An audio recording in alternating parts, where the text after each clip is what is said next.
You already pulled the tracker. You thought that was the end of it. It wasn't. There's a second box in your truck, and this one isn't watching where you go.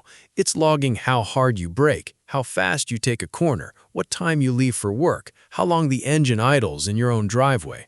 And then, quietly, on a schedule you never set, it's uploading every bit of it to a server, where it gets packaged and sold to the exact people who decide what you pay for insurance. By 2026, it's not an option anymore. It's wired into every new Ford, every GM, every Ram on the lot. Factory, standard, no box to check.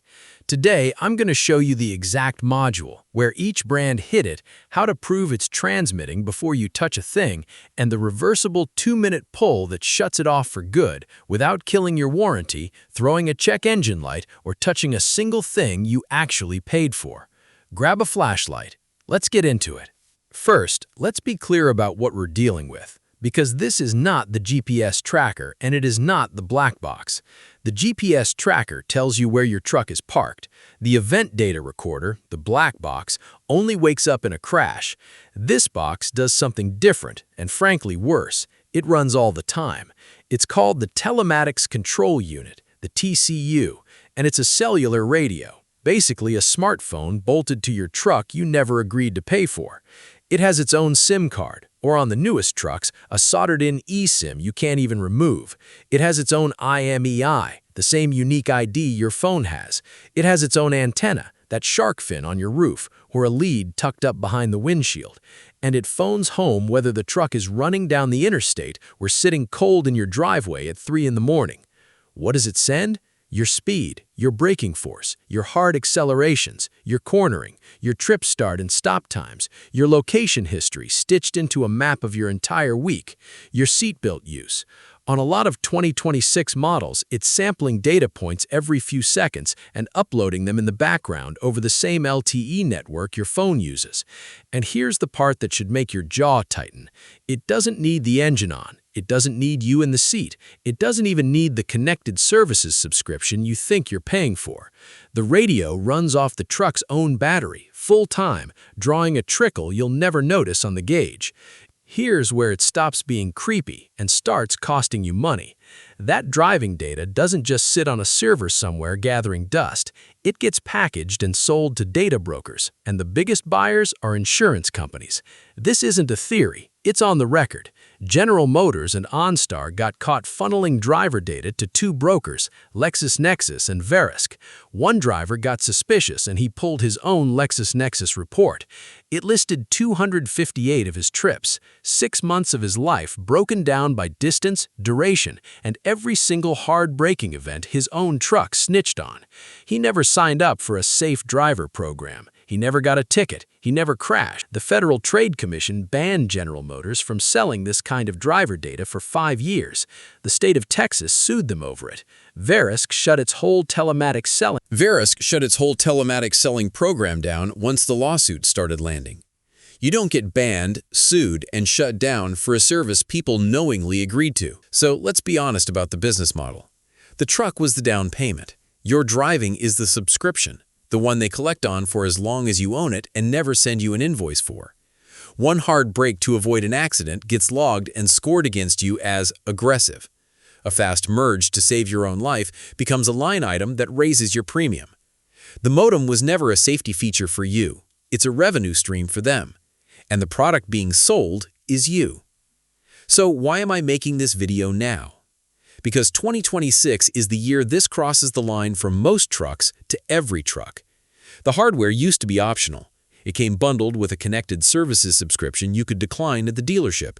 And if you declined, a lot of the time the radio sat there dormant. That era is over. Now the modem is baked into the wiring harness at the factory, wake on by default, decoupled from the subscription entirely.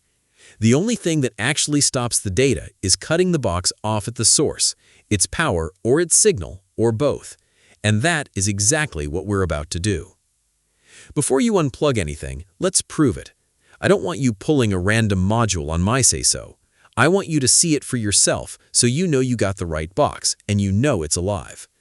4 quick checks. Do as many as you want. 1. The antenna tell. Walk out and look at your roof. That shark fin isn't for AM radio. Inside or under it is the cellular and GPS antenna for the modem. If your truck has the fin or a thin coax lead running up behind the windshield to a hidden patch antenna, you have a live telematics system. Regular modules don't get their own antenna. This one does. 2. The paperwork. Pull your window sticker, your build sheet, or just decode your VIN on the manufacturer's owner site. Look for connected services, 4G LTE Wi-Fi, OnStar, Ford Pass Connect, or Uconnect services. If it's listed, the hardware is installed, even if you never activated a thing. 3. The app test. Open the manufacturer app. If it can show you your truck's live location, your last parked spot, or a trip history, that data is coming off the modem in real time. That map is your own evidence. That's the file, and you're looking at it. You don't need a shop. You need a handful of things, and most of them are in your junk drawer. A plastic trim or panel pry tool so you don't gouge the dash. A flathead wrapped in tape works in a pinch. A plastic fuse puller, it usually lives right in the fuse box lid, and a flashlight or headlamp. Electrical tape and a couple of zip ties to secure whatever you disconnect. And 2 habits that save you every time. First, take photos. Before you unplug a single connector, photograph exactly how it sits, which lead goes where. That photo is your reset button before a trade-in. Second, you do not need to disconnect the battery for this. Now, where each brand hid it. Where the box lives depends on who built your truck, so let's go brand by brand, and I'll give you the tell for each. Ford, F-150, Super Duty, Ranger, Maverick. The modem, Ford calls the system Ford Pass Connect, usually sits behind the rear of the center console or up under the passenger side of the dash, tied into the sync harness. Look for a small black module with a thin antenna lead running up toward the roof. On many Fords, it's a stacked module with a 3-plug connector arrangement. The antenna coax is your confirmation. Trace it, and it heads for the fin. GM, Silverado, Sierra. This is OnStar. The module is usually mounted behind the infotainment screen or behind the glove box, and it's paired with the OnStar antenna feed. Here's the trap. On GM trucks, they stack the telematics module right next to the audio amplifier, and the two look alike. Don't yank the amp. You'll lose your speakers, not your spy. The one you want has the skinny coax antenna lead. The amp has fat speaker wiring and no antenna. That single antenna wire is how you tell them apart. Ram, 1500, and the heavy duty. This is Uconnect. It tends to hide under the center console or behind the lower dash trim on the passenger side, with the SIM module clipped to the body harness. Same tell as the others. Follow the thin coax heading up toward the roof or windshield. Across all 3, the rule never changes. Now, let's silence it. Here's the part you came for, and I'm going to be straight with you the way the dealership never was. This is reversible, and none of it touches your ability to start, drive, steer, or stop the truck. The modem is a passive radio. Killing it does not throw a check engine light and does not disable a single safety system you actually use. Your airbags, ABS, and brakes don't run through it. You've got 3 ways to do this. Pick the one that fits your comfort level. Method A, the antenna disconnect, the clean signal kill. This is my favorite for most owners because it leaves the module powered for anything harmless it does locally, but a radio with no antenna has nothing to transmit through. Pop the headliner or A-pillar trim with your plastic tool, find the coax lead feeding the shark fin, and unclip it. That's it. Even a battery-backed modem goes silent because it's shouting into a wire that goes nowhere. Fully reversible. You plug the antenna right back in before a dealer visit and it never knows. Method B, the connector unplug, the targeted kill. Go to the module itself using the brand notes we just covered. Find the main harness plug. On Ford, it's often that 3-plug arrangement. On GM and Ram, usually a single locking connector. Depress the locking tab, unseat the plug, and that alone cuts both power and data to the modem. If you want it truly dead silent, do this and pull the antenna, so there's nothing left to power it and nothing to transmit through. Method C, the fuse pull, the no tools option. If you don't want to pull trim at all, you may be able to kill it at the fuse box. Open your fuse legend, it's in the owner's manual or printed on the box lid, and look for the fuse labeled for telematics or connectivity, TCU, TEL, OCS, CON, or the connected services line. Pull that one fuse with the plastic puller and the modem goes dark. One warning, on some trucks the telematics fuse is shared with something you do want, so if pulling it kills a feature you use, put it back and go with method A instead. Your exact fuse number for your make and model year is on the free model by model list pinned in the description. No email, no sign up.